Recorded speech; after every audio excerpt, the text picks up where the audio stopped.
Okay student, so we were discussing race 2 of NLM. ये अभी 5th question करा है, उसके बाद 6th पे आते हैं अब अपन। सर हाँ सर इसमें सर टोटल मास नहीं लेंगे सर रोप और दोनों ब्लॉक्स का? रोप का 1 kg, ब्लॉक का 5 kg और इसका 2 kg, तो मिला के कितना हुआ? 5 2 7 और 1 8। नीचे यहाँ पे भी 8 होना चाहिए था। हाँ, ये इसी के लिए पूछा क्या आपने? यहाँ मैंने गलती से 6 लिखा था। अब सही है क्या सर? जो बाद में हमने एक्सेलरेशन सर लिखा वो है, नेट फोर्स तो सर नीचे 20 न्यूटन होगा ना, ये 2 kg वाली ब्लॉक पर? ये 2 और 1 दोनों का मिलके 3 into g, वो g लिखा है मैंने g लिखने की कोशिश करी थी। ठीक है, g लिखने की कोशिश करी थी। हाँ बोलो सर बाद में जो लेंथ है ए बी, वो मतलब वो पूरी 2m नीचे आ गई सर, बिल्कुल इसलिए सही, हमने इसमें इंक्लूड किया है ना सर उसका मास।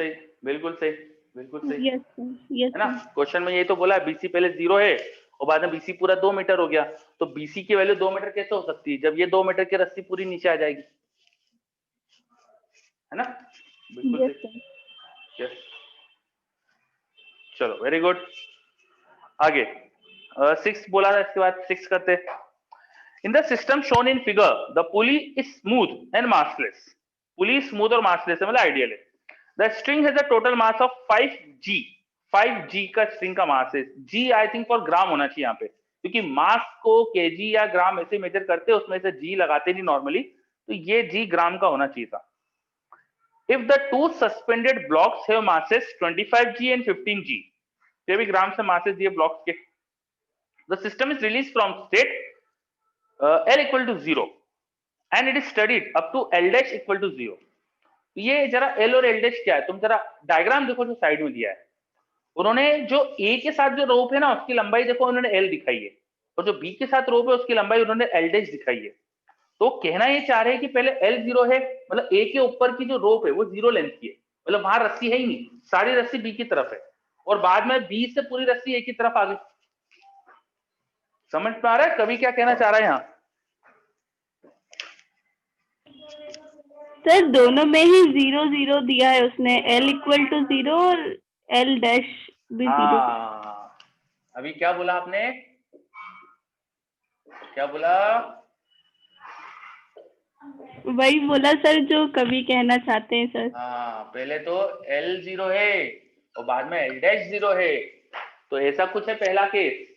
पहले इधर की रस्सी 0 लेंथ की है और इधर पूरी है, और बाद में इधर आ गई पूरी रस्सी और रोप इधर हो गई 0। समझे?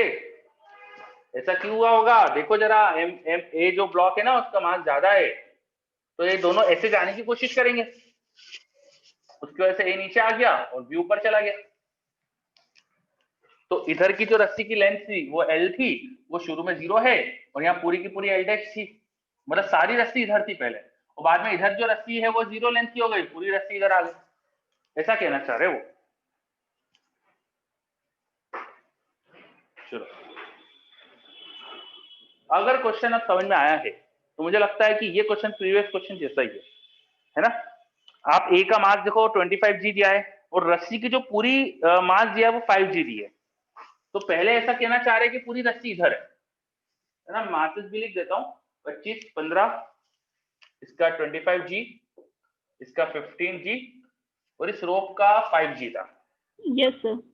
सो पहले इधर 15 प्लस 5 दैट इज 20g को अकेला 25g फुल करेगा, और बाद में ये ए का मास 25g और ये रस्सी भी इधर आ गई पूरी, ये दोनों मिलकर इस अकेले को पुल करेंगे, विच इज ओनली 15g। तो आई थिंक अब आप एक्सेलरेशन वगैरह लिख सकते हो, है ना। ये सिंपल एटवुड मशीन है, सिंपल एटवुड मशीन है। अब इधर और इधर मासेस शुरू में क्या है 25g और इधर मिलकर 20g, तो सिंपल एटवुड मशीन में हमें याद होना चाहिए कि अगर मेरे पास एक सिंपल एटवुड मशीन हो जिसमें एक तरफ m1 मास एक तरफ m2 मास हो, तो उसका एक्सप्रेशन आता है m1 माइनस m2 जो बड़ा है माइनस जो छोटा है into g upon m1 sir plus m2। Excuse me sir. हाँ हाँ सर कमलेश वेटिंग रूम में शायद। नहीं बेटा, मुझे तो कोई भी नहीं दिख रहा वेटिंग रूम में। नहीं नहीं, कोई भी मेरे पास तो ऐसा वेटिंग रूम में दिख नहीं रहा। सर मैसेज आया है, इन नहीं कर पा रहा सर। तो उसको बोलो कि एक बार वापस से लॉग आउट करके लॉग इन करे, वो कुछ उसके जूम में गड़बड़ Yes, होगी, sir. है ना? Yes sir. हाँ, वो इस मेरे पास वेटिंग रूम आया ही नहीं। अब आया है कमलेश पंचोली, अब आया है। यस, हाँ, वो बोर्ड पे देखता हो यार तो उधर ध्यान नहीं रहता, इसलिए ऐसी गड़बड़ हो जाती है ना? चलिए, yes sir. Okay. So simple Edward machine का एक्सप्रेशन ये होता था, ये हमको याद होना चाहिए। अब इस फॉर्मूले में देखो m1 m2 क्या थे, मासेस जो दोनों तरफ है।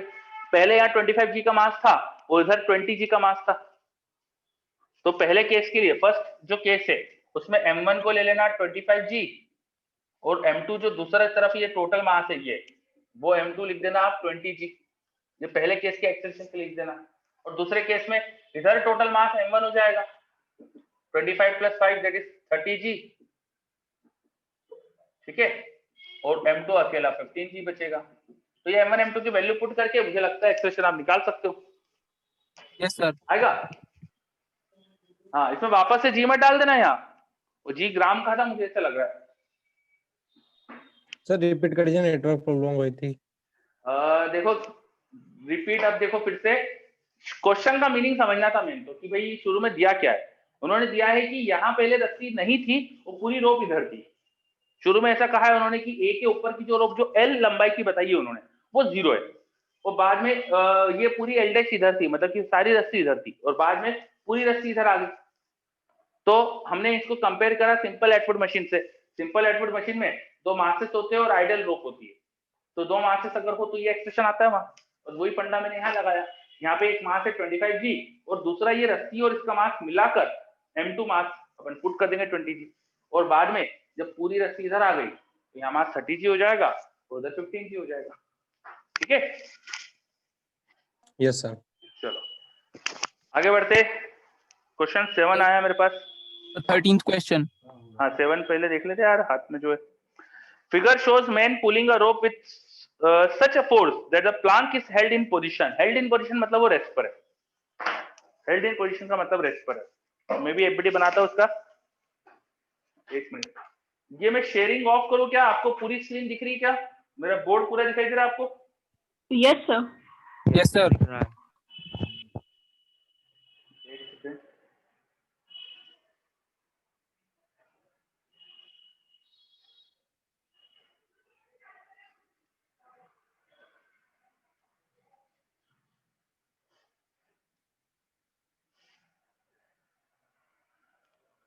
चलिए मैंने शेयरिंग ऑफ कर दी है ना, क्योंकि वो रिकॉर्डिंग में फिर पूरा आता नहीं, बोर्ड छोटा सा दिखता है साइड में फिर। ठीक है, आगे बढ़ते। तो अगला क्वेश्चन जो था, कोई आदमी दिया है, कोई प्लांक पे बैठा हुआ है वो, और रस्सी से उसने अपने आप को संभाला हुआ है। आपको संभाल के रखेगा, नहीं गिर जाएगा नहीं तो, है ना? तो अपन बनाते हैं उसका एफबीडी क्या है। एक मिनट। तो मैंने वो शेयरिंग ऑफ कर दी है। अब आप आपके पास रेस है, उससे देखना क्वेश्चन। मैं मेरे पास यहाँ ओपन कर लेता हूँ रेस क्वेश्चन देखने के लिए।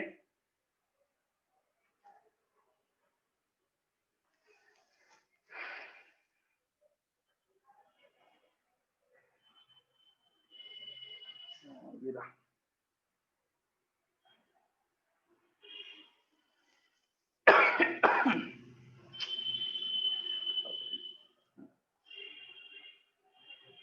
चलो, तो डायग्राम मुझे दिख गया है। अब मैं बना देता हूँ बोर्ड पर। एक ऐसी पुली है, यहाँ से एक पास होके एक और पुली लटकी है यहाँ पर, इस तरह का डायग्राम है, और वो बेचारा आदमी यहाँ खड़ा हुआ है।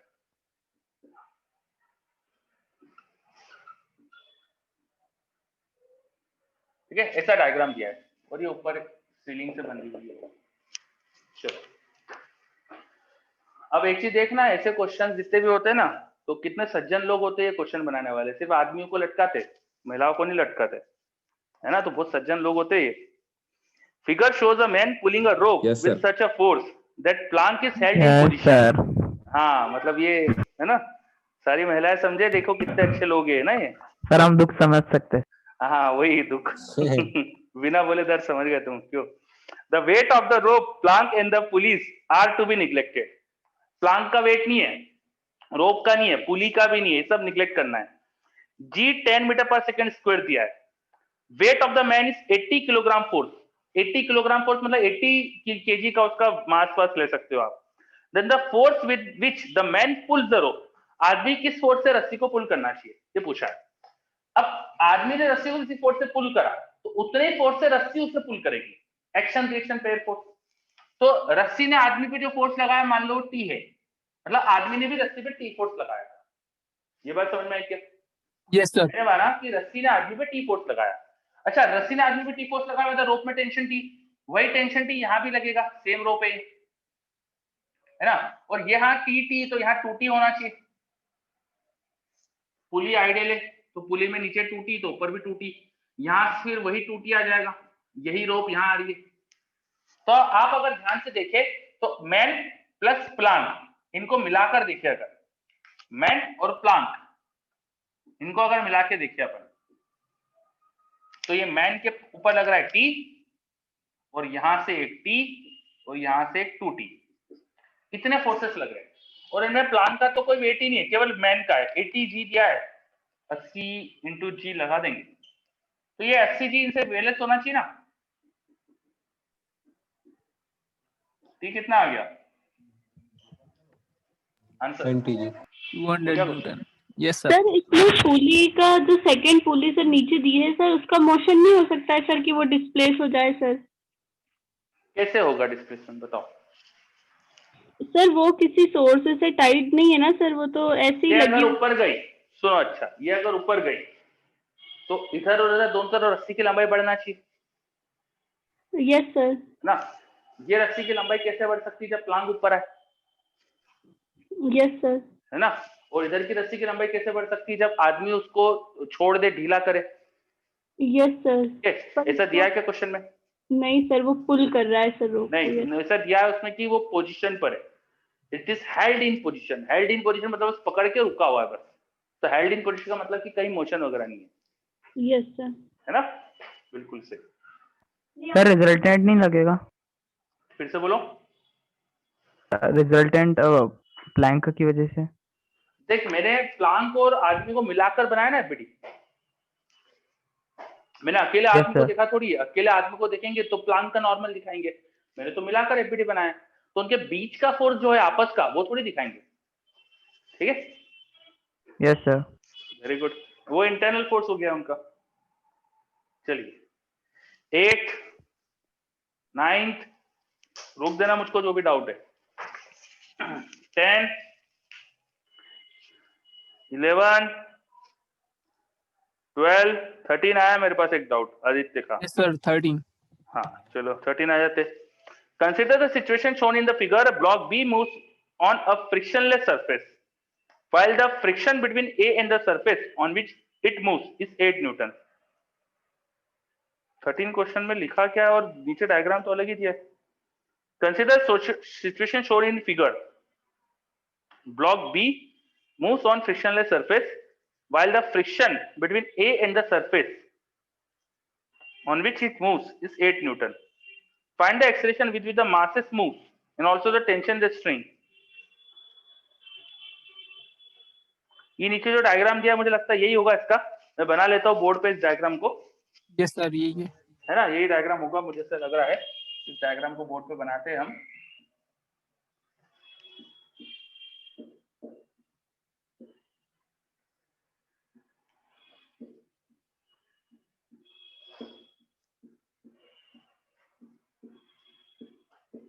ऐसा कोई डायग्राम दिया है मुझको, है ना। ए बी सी मासेस भी दिए 4, 8 और 20। This is 4, this is 8 and this is 20। ठीक है, उसके बाद एबीसी मासेस दिए, G10 दिया है। Consider situation on the block B moves on a frictionless surface while the friction between A and the surface on which it moves is 8 Newton। Find the acceleration। अच्छा, यहाँ पे 8 Newton का friction है, तो A पर 8 Newton friction पीछे लग रहा होगा। क्यों पीछे लगाया मैंने? क्योंकि B के टेंडेंसी, C के टेंडेंसी नीचे जाने की होगी। ये नीचे जाएगा तो A और B ऐसे ऐसे आएंगे। Yes sir. है ना। Yes, अब sir. मान लेते हैं कि सी का नीचे एक्सेलेरेशन ए है, तो बाय कंस्ट्रेंट अब ये सी नीचे ए से आ रहा है तो ए भी इधर ए से जाएगा, तो सी ए से आ रहा है तो बी भी इधर ए एक्सेलेरेशन से जाएगा, यस सर। है ना। और एफबीडी देखे तो ए पर इधर टेंशन टी दिखा देंगे, वही टेंशन यहाँ ऊपर टी, यहाँ कुछ टी डैश बोल दो, ये रस्सी अलग है तो टेंशन अलग होगा, वही टेंशन टी डैश यहाँ दिखा देंगे। मैंने टेंशन बदला क्योंकि रस्सी अलग है वो, यस सर। है ना। सबका एफबीडी बन गया है, टी पे उसका वेट नहीं दिखाया मैंने, 20 इंटू जी, जी 10 दिया है, 10 डाल देना, 200 न्यूटन कर देते इसको। तो अब इक्वेशन लिख देता हूं मैं, सी की इक्वेशन 200 नीचे माइनस टी डैश दोनों ऊपर equal to mass into acceleration. A की इक्वेशन टी माइनस पीछे friction 8 equal to mass into acceleration. B की इक्वेशन आगे लग रहा है टी डैश, पीछे कुछ भी नहीं है, equal to mass into acceleration. 3 equation 3 variable. Yes sir, आ जाएगा सर, आ जाएगा, है ना। सर हमने तीनों का एक्सेलरेशन सेम क्यों माना है? देखो सी और ए एक ही रोप से जुड़े, अब सी किसी एक्सेलरेशन से मूव करेगा तो ए को भी उससे चलना चाहिए, वरना रोप की लेंथ में बदलाव आएगा, रोप की लेंथ चेंज होगी, रोप की लेंथ चेंज नहीं हो सकती, आइडियल रोप इनएक्सटेंसिबल होती है, उनकी लंबाई नहीं बढ़ती, तो उनसे जुड़े हुए दो ब्लॉक सेम एक्सेलरेशन से चलेंगे, ठीक है। तो इनका एक्सेलरेशन सेम लॉजिक से सी और बी का भी एक्सेलरेशन सेम, तो इसलिए तीनों का एक्सेलरेशन सेम। Yes sir. ठीक है, चलिए और देख लो, कोई दिक्कत है तो बताओ।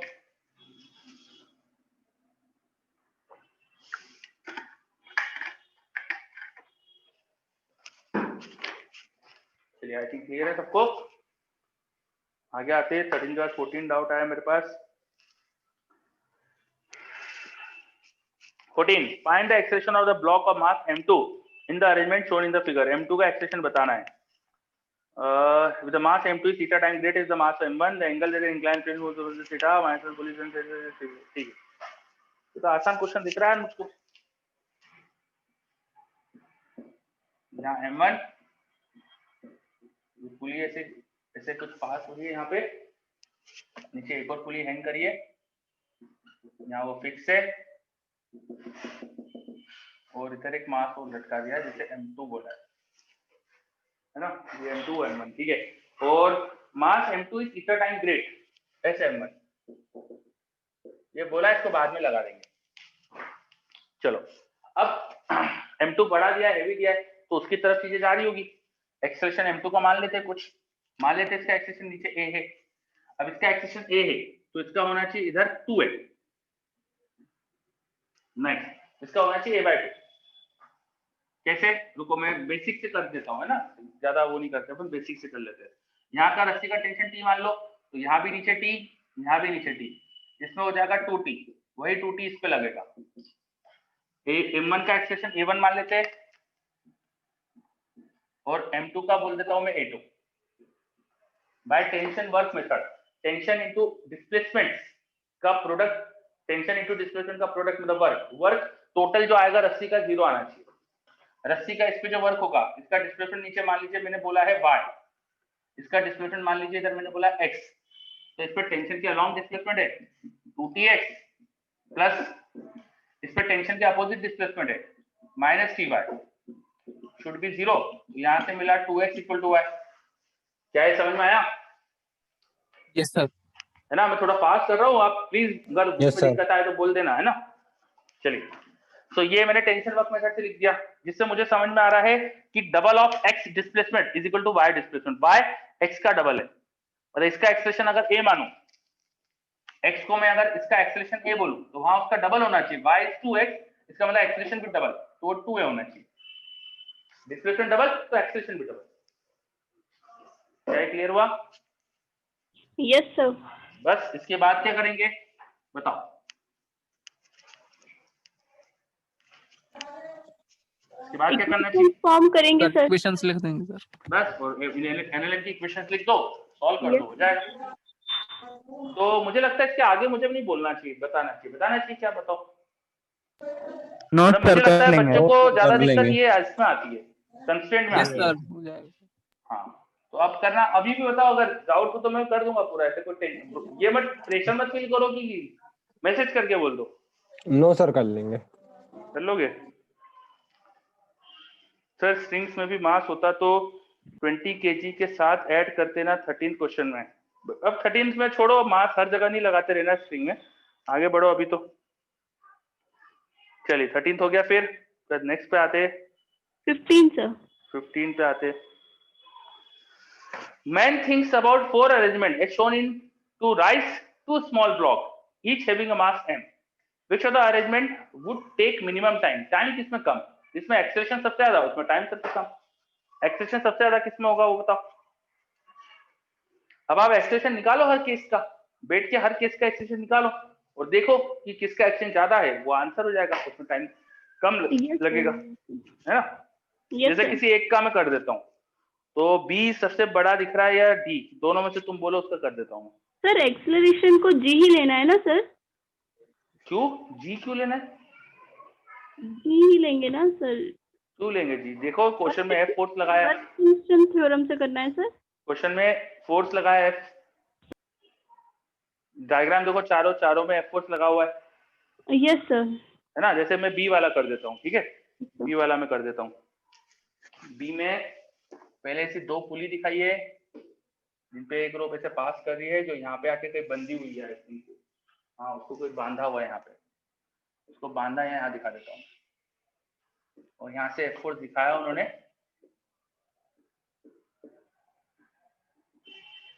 और नीचे भी एक पुली से पास हुआ है ऐसा, और फिर 2 मास हैंग कर रहे हैं यहाँ पे। ये है हमारे पास बी वाला डायग्राम। हाँ, मुझे तो ये दिख रहा है, देख लो, आपको समझ में आया? यही बनाया बी डायग्राम हमने। यस सर, सही है सर। हाँ, तो अब सर देखो, बी में वो पुली जुड़ी हुई है आपस में सर। नहीं, आपस में नहीं जुड़ी है वो। ये रस्सी जो है, जो रस्सी यहाँ से पास हो रही है, ये पुली पे से पास हुई रस्सी, यस सर, वो उसके वो यहाँ आके बांधी हुई है। Yes sir. हाँ, तो वो बांधने वाला पॉइंट में वहां दिखाओ, कहीं और दिखाओ, कोई फर्क नहीं पड़ता, ठीक है। Okay sir. चलो, अब ये फोर्स एफ लगाया था जो हमने, उसकी वजह से इस पुली पे इधर एफ, तो यहाँ रस्सियों में F/2 का फोर्स होना चाहिए, क्योंकि पुली आइडियल। तो ये रस्सी में हमें समझ में आया, रोप में F/2 का फोर्स है, वो F/2 यहाँ लगेगा ऊपर, यहाँ लगेगा F/2, तो इस पर टोटल लगेगा F/2 का सम F हो जाएगा। तो अब 2 मासेस के ऊपर F फोर्स लग रहा है, नीचे उनका वेट होगा 2 mg, तो एक्सेलरेशन आना चाहिए F माइनस उनका weight 2 mg divide by mass, ये आना चाहिए इनका एक्सेलरेशन ऊपर की तरफ। तो इनका मैंने एक्सेलरेशन निकाल दिया। ऐसे ही हर केस में एक्सेलरेशन निकालो और देखो किसमें ज्यादा है, जिसमें ज्यादा वो जल्दी ऊपर पहुंचेगा, उसमें टाइम कम लगेगा। बिल्कुल से, ठीक है। Yes sir. Yes sir. Okay बच्चों, आगे बढ़ते हैं अपन। Yes sir. सर क्वेश्चन 17 की सर मैं आपको अपने अप्रोच बताती हूँ sir. I have tried it 3 times sir. Okay, बताइए प्लीज। सर 16 भी डाउट है क्या? 16 भी डाउट है क्या? चलो 16 पढ़ लेते हैं। A trolley is being pulled up the inclined plane by a man sitting on it. एक आदमी कोई खड़ा है ट्रॉली में, उससे वो खींच रहा है।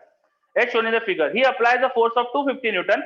The combined mass of the man in the trolley is 100 kilograms. The acceleration of trolley will be, और sin 15 की वैल्यू दी है।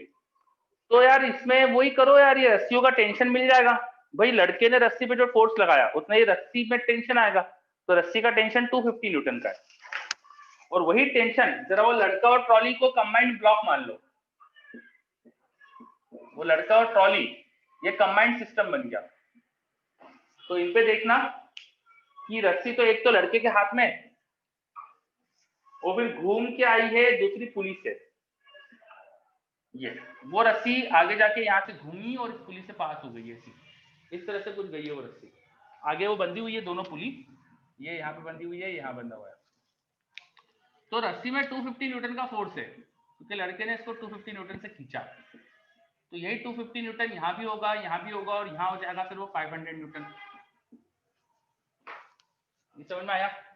इस रस्सी में यहाँ पर 500 न्यूटन है, तो ऊपर टोटल 750 न्यूटन का फोर्स है। तुम इस लड़के और ट्रॉली को एक ब्लॉक जैसा दिखाओ, तो उस पर टोटल 750 न्यूटन है ऊपर की तरफ, और इनका वेट नीचे आ रहा होगा mg sin थीटा, थीटा दिया है, तो ये माइनस ये बाय मास एक्सेलरेशन आ जाएगा, यस सर। है ना। Net force this minus this by mass करो, एक्सेलरेशन आ जाएगा, ठीक है। सर ये टेंशन की जगह फोर्स लिया है ना? नहीं, रस्सी का टेंशन 250 होगा भाई। आप रस्सी को 250 न्यूटन से पुल करोगे तो रस्सी में टेंशन आने वाला है 250 न्यूटन। जितना फोर्स रोप पे लगाओगे उतना उसमें टेंशन आएगा, ठीक है। यस, चलिए ये हो गया 16। 17 की अप्रोच बताओ। सर ये ऐसा क्वेश्चन आपने सर क्लास में करवाया था, पर सर इसका आंसर नहीं आ रहा था सर। इसमें पहले वर्क टेंशन थ्योरम लगाई सर, हाँ, फिर उससे दोनों के एक्सेलरेशन फाइंड किए सर, फिर टेंशन को सर बैलेंस किया, पर उससे सर दोनों के एक्सेलरेशन नहीं आते, उससे टेंशन, उससे एक्सेलरेशन का रिलेशन आता है। हाँ सर वो रिलेशन का ही यूज किया था सर, ए और बी के में रिलेशन आ गया था सर। ये आपने बोला एक्सेलरेशन फाइंड कर लिया, मैंने बोला एक्सेलरेशन कैसे निकल जाएगा उससे। टेंशन वर्क मेथड से एक्सेलरेशन तो निकलता ही नहीं, एक्सेलरेशन का रिलेशन मिलता है। हाँ सर वो रिलेशन का फिर हम आगे यूज करते हैं ना सर। हाँ, फिर बोलो आगे। चलो इस पे फोर्स लगाया, आगे कुछ F मान लेता हूं मैं, मासेस M1 और M2 मान लेते हैं। रोप का टेंशन मान लेते T लग रहा है, वही टेंशन यहाँ पे T, यहाँ पे भी T, तो यहाँ आ जाएगा 2T, और वही T इस पे घूम के ऐसा ऐसा, तो ये इससे जुड़ी हुई थी, हाँ जुड़ी हुई है, ठीक है, ये यहाँ जुड़ी हुई है, तो इस पे भी 2T लगेगा इधर। टेंशन वर्क मेथड लगाते, मान लेते इसका डिस्प्लेसमेंट x था, इसका डिस्प्लेसमेंट y है, पीछे 3T, आगे डिस्प्लेसमेंट x, ये यहाँ पे वर्क हुआ, यहाँ आगे सिर्फ 2T, डिस्प्लेसमेंट y। तो यहाँ से मुझे समझ में आया कि 3x should equal to 2y।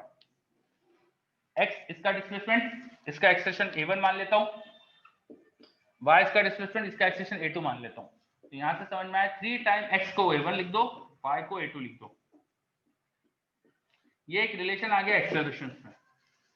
Then आगे फोर्स F, पीछे 3T, ये आ गया net force equal to mass m1 into acceleration a1।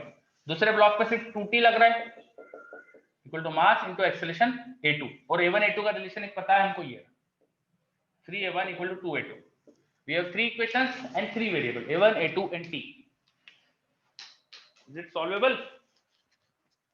Yes sir. Yes sir. चलो, तो अब क्या करना है इसके अंदर, बताओ इसमें क्या गलती करी थी, बोलो जल्दी से।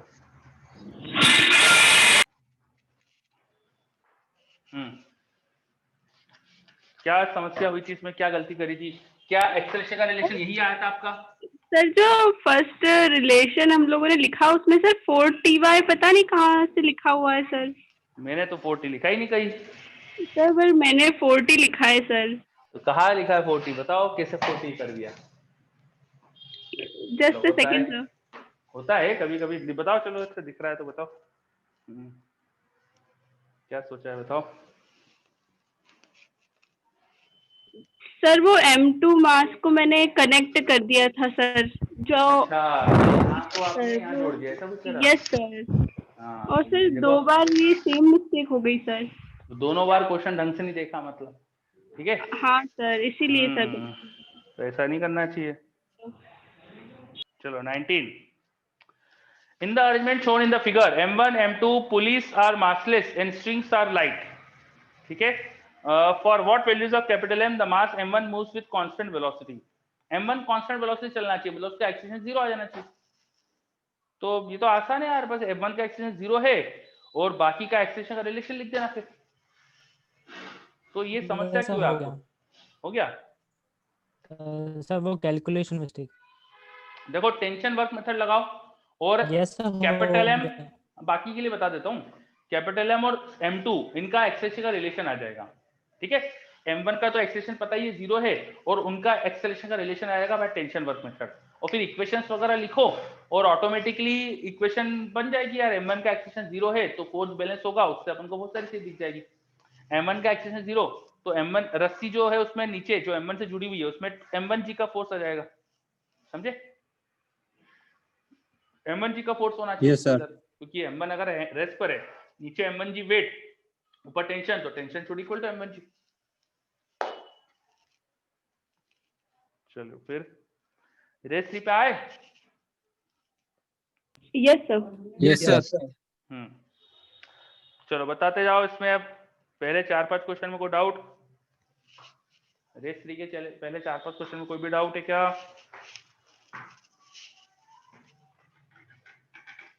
कोई भी नहीं है, फिर आगे बढ़ते। 5 में नहीं है, फिर 6 से 10 9 तक कोई doubt? 9th 9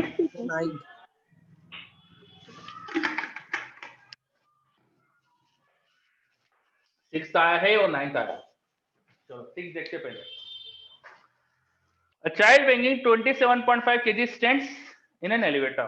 The force experienced by the child from the floor of the elevator will be 0 when floor से चाइल्ड पे फोर्स 0 लग रहा है, फ्लोर से चाइल्ड पे फोर्स नहीं लग रहा। मतलब उस लड़के का अगर एफबीडी देखोगे, जो भी वो चाइल्ड है उसका एफबीडी देखोगे, वो एलिवेटर में खड़ा है पर नीचे से नॉर्मली 0 लग रहा है। इस पे और क्या फोर्स होगा? इसका वेट तो होगा ना। तो इसका एक्सेलेरेशन क्या आना चाहिए बताओ? कितने एक्सेलेरेशन से चल रहा होगा ये? बोलो भाई। नीचे फ्लोर ने फोर्स नहीं लगाया, मतलब अकेला वेट लग रहा है। अकेला वेट लग रहा है तो जी एक्सेलेरेशन से नीचे गिरेगा। मतलब ये लड़का कांटेक्ट में है फ्लोर से, लिफ्ट में है तो लिफ्ट जी से नीचे आ रही है, इसका मतलब। Yes sir. Yes sir. कौन सा ऑप्शन आ गया? Elevator falls freely. यस बिल्कुल सही। एलिवेटर भी जी से आ रही है मतलब फ्रीली फॉल करेगी, इसको फ्री फॉल बोलते हैं। जी एक्सेलेरेशन से जब चीजें गिरती है तो फ्री फॉल बोलते हैं। तो आंसर आ गया ए सही।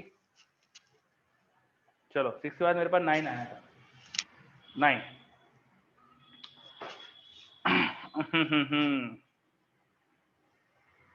इसमें डाउट है?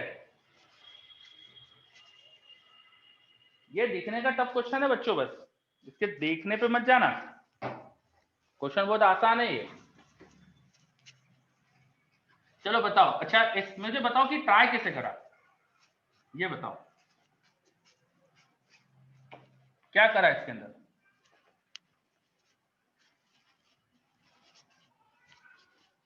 अरे ये तो बताओ यार, ऐसा थोड़ी चलेगा।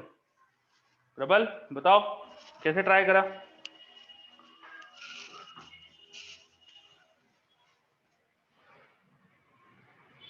अच्छा चलो वो भी छोड़ो, ये बताओ कैपिटल एम का एफबीडी क्या होगा? वो एफबीडी में क्या फोर्सेस दिखाऊंगा मैं। देखो मैं कैपिटल एम का एफबीडी बनाता हूं, है ना। कैपिटल एम पर उसका वेट दिखाऊंगा नीचे, ग्राउंड से कोई नॉर्मल होगा उसे n1 बोल दिया। एक वो ब्लॉक की वजह से यहाँ नॉर्मल आएगा उसे n2 बोला। क्या यही एफबीडी होगा? क्या मैंने सही एफबीडी बनाया? क्या चेक करो।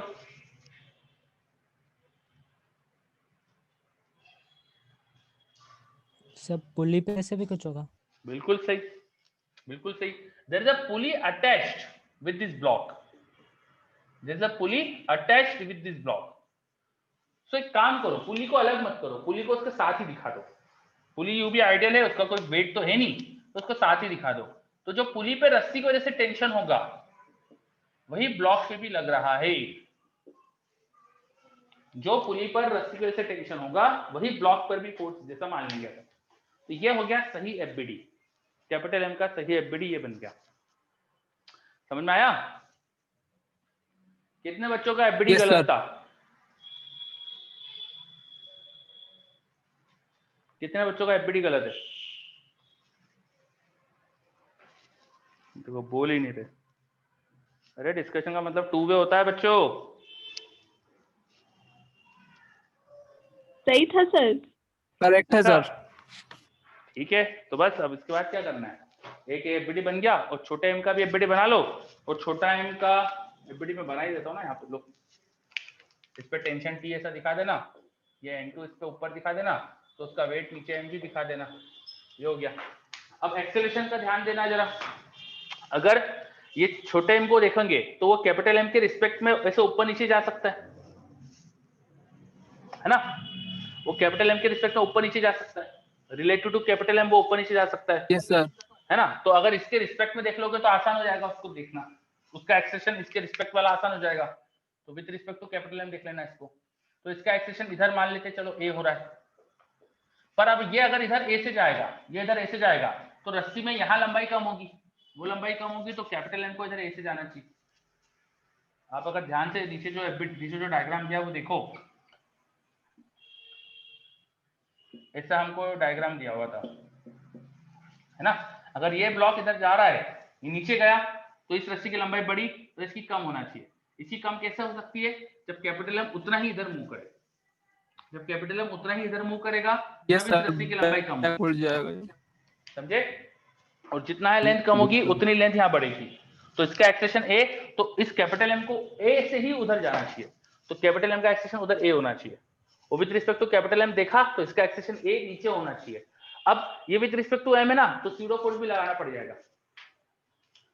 रिलेटिव देख रहे हो, तो स्यूडो फोर्स लगा देना एम है, बस। अब ये स्यूडो फोर्स के साथ एफबीडी सही हो गया और एक्सटेंशन ए दिख रहा है। अब इसकी इक्वेशन लिखो, इसकी इक्वेशन लिखो, अब क्वेश्चन हो जाएगा। Yes sir. चलो, जितना मैंने बताया उसमें कहीं भी कोई समस्या है तो बता दो जल्दी से। क्या वो एक्सप्रेशन समझ में आए? कैपिटल एम के रिस्पेक्ट में स्मॉल एम का एक्सप्रेशन नीचे की तरफ ए माना है, फिर ये अगर नीचे ए से जा रहा है with respect to capital M, तो इस रस्सी की लंबाई जो होगी बढ़ेगी, उतनी यहां से कम होना चाहिए। कम होने के लिए बड़े ब्लॉक को इधर जाना चाहिए सेम एक्सप्रेशन से। ये चीज समझ में आ गई वर्षा? Yes sir. ओके, और बाकी बच्चे? आदित्य को तो आ गई, प्रबल को आ गई, बाकी बच्चे भी बताइए।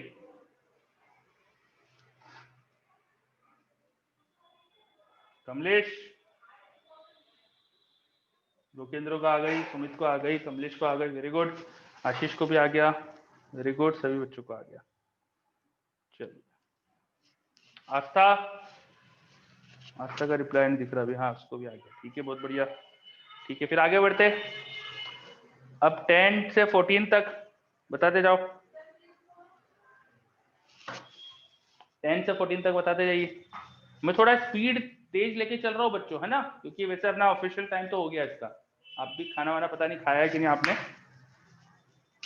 आदित्य बोल रहा मॉड्यूल कर लेते, अब इसको पूरा कर लेते यार, इससे खुली हुई है तो। 14 आया मेरे पास। 14 क्वेश्चन में इक्विलिब्रियम दिया है, देखो क्वेश्चन में इक्विलिब्रियम बोला है, तो इक्विलिब्रियम में फोर्स बैलेंस कर देना, फोर्सेस बैलेंस करना। कैपिटल एम और स्मॉल एम का एफबीडी बनाओ और फोर्सेस बैलेंस करो। कैपिटल एम का अगर एफबीडी देखोगे वहां पर क्या बनाया वो एफबीडी, ऐसा कुछ है। यहाँ एक नॉर्मल लगेगा, उसका जो भी हॉरिजॉन्टल कंपोनेंट आएगा वही स्प्रिंग का फोर्स होना चाहिए, क्योंकि वो इक्विलिब्रियम में। तो स्प्रिंग का कंप्रेशन इलॉन्गेशन एक्स जो भी है वो n बाय k हो जाएगा। और n कैसे निकालोगे? n निकालने के लिए दूसरी रॉड का एफबीडी देख लेना, वो यहाँ जो नॉर्मल लग रहा है उसका वर्टिकल कंपोनेंट इसके वेट को बैलेंस करेगा। यहाँ एक नॉर्मल इधर से भी आएगा, पर जो वर्टिकल कंपोनेंट है वो इसके वर्टिकल कंपोनेंट से बैलेंस होगा। तो ये 14 में ऐसा करना है अपन को। चलो शॉर्ट में बताया मैंने 14। 13 जैसा क्लास में कराया अपन ने, बिल्कुल सही आदित्य, है ना। 14 आ गया क्या कमलेश? 14 आ गया? Yes sir. Okay Kamlesh, thank you. बच्चों बताओ आगे इसमें कुछ है क्या 10, 11, 12 में? No sir. नहीं, नो सर, क्लियर है सर। ठीक है, तो रेस पूरी हो गई मेरी, बहुत बढ़िया, रेस कंप्लीट हो गई, इसका मतलब अपनी एलएलएम की। ठीक है, यस सर। अब एक काम करते हैं बच्चों, अब ठीक है आज ऑफिशियल टाइम भी हो गया अपना, और सुबह आपकी फिर से क्लास भी है 7 बजे से, तो अब यहीं रुकते हैं अपन। नेक्स्ट अपना जो सैटरडे को भी एक और शेड्यूल लगा है डाउट का, उसमें अब हम पहले मॉड्यूल करेंगे, है ना। ये रेस तो पूरी हो गई है, अब मॉड्यूल पे आ जाएंगे। तो मॉड्यूल के अपने डाउट्स लेके आना, पर थोड़े से यार और कोशिश करो आपस में डिस्कस करके क्वेश्चन डाउट खत्म कर दो। तो जिसका जो डाउट है पहले अपने ग्रुप में पूछ लो, ग्रुप में जिसका करा हुआ है वो प्लीज उसका सॉल्यूशन शेयर कर देना। नहीं किसी का सॉल्यूशन आए तो फिर अपन मैं डिस्कस करूंगा क्लास में, ठीक है। और एक काम मैं भी करता हूँ कि कुछ दूसरी बैचेस में बच्चों ने करा हुआ है या हम टीचर्स लोगों ने भी सॉल्यूशन बनाए हैं, तो इसका सॉल्यूशन मैं भी आपको भेजता हूँ, है ना, ताकि आपके थोड़े से क्या डाउट्स में कई सिली छोटी मोटी कोई गलती हो तो आपको डायरेक्ट दिख जाए, ठीक है। चलो बच्चों नेक्स्ट क्लास में मिलते हैं अपन, बाय सबको।